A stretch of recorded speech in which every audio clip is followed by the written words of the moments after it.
Hello, Springfield College AmeriCorps members. Today, we're doing a quick update on timesheets and issues we are finding with a lot of your submissions. So we're going to clarify some points. I already have shared a sample timesheet so we can go over. One of the main issues we're having is the 30-minute lunches. You have to document that. Now, the timesheet only gives time in and time out. It doesn't document when you did your lunch. Where is lunch documented? Right here in red.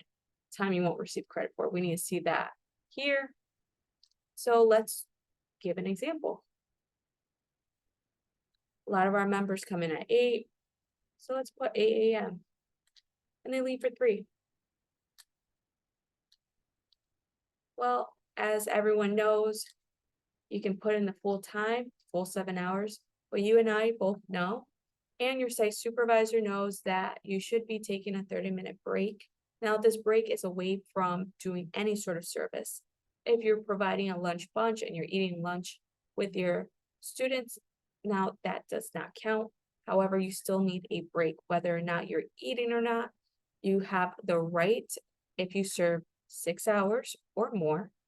Again, once you hit that 6-hour mark, you need to document your 30 minutes on your timesheet, and you're allowed to leave your site. You're allowed to walk away from your desk, completely disengage. You're not supposed to be engaged in your role during your 30 minutes. So here's your 30 minutes. This text box that appears, you do not need to fill it in unless it's over 8 hours, as it states on here. And right here, you see time you won't receive credit for. Nothing you need to manually add here. Just need to do lunch or meal. That's it. That's all you need to do, and you're all set. You've documented 30 minutes.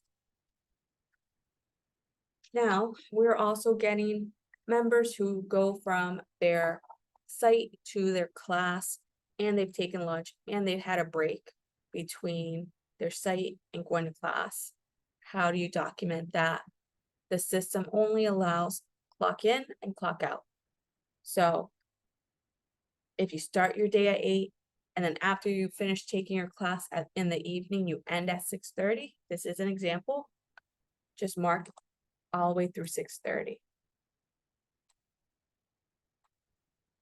All right, now you have to redelegate where does that go in your timesheets.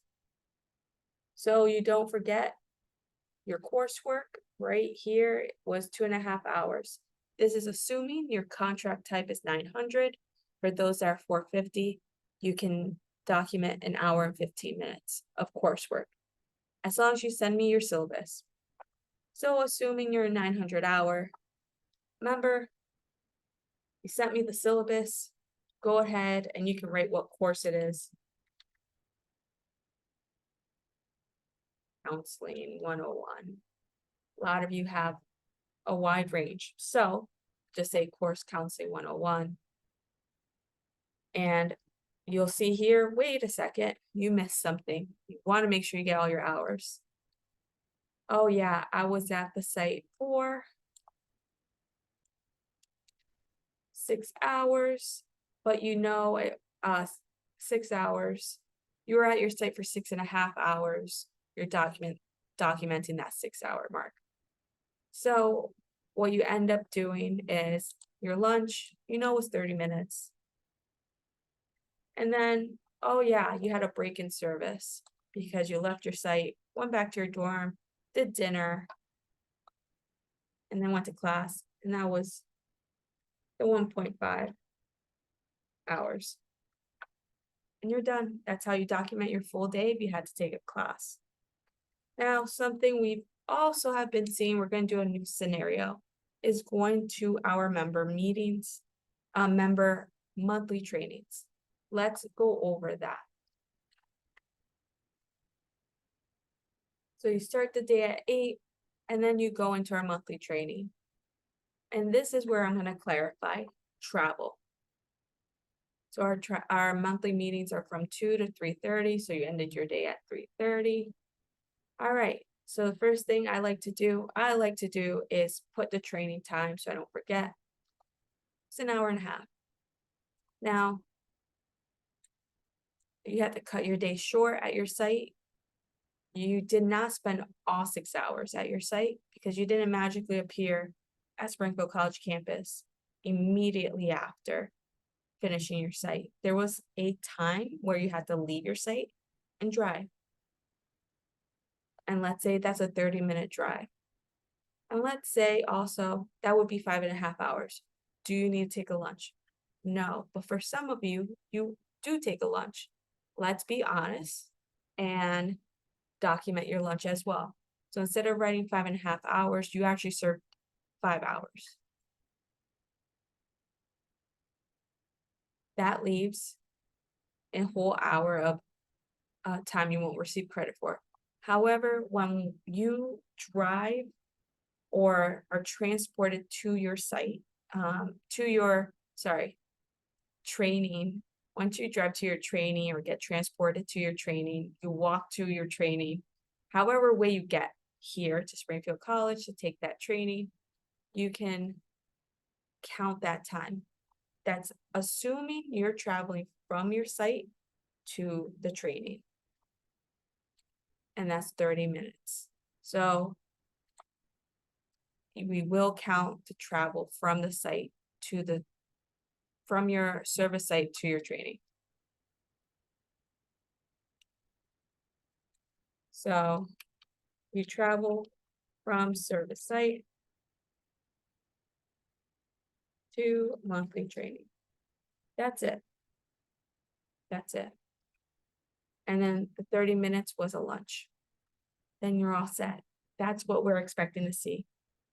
In terms of training, you have to ensure the training is marked on the correct day. Cannot mark training on any other different day.